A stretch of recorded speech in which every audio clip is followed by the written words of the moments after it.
সুনামগঞ্জে শান্তি এবং সম্প্রীতির সমাজ দেখতে চাই। আমরা সুনামগঞ্জকে আমরা সন্ত্রাসমুক্ত, চাঁদাবাজ মুক্ত একটা সুন্দর সম্প্রীতির সমাজ দেখতে চাই। সংগ্রামী ভাই এবং বন্ধুগণ, আমরা সুনামগঞ্জকে একটা পর্যটন এলাকা হিসাবে দেখতে চাই।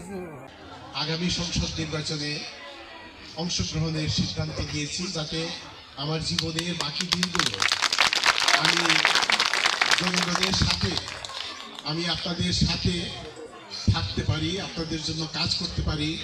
আমি সেই উদ্দেশ্যেই আমি আগামী সংসদ নির্বাচনে অংশগ্রহণের সিদ্ধান্ত দিতে চাই। সেই সিদ্ধান্ত নেওয়ার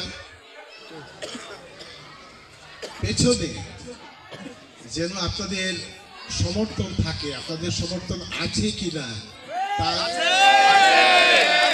তা জানার জন্যই আমি আজকে এই মত বিনিময় সভার আয়োজন করেছি।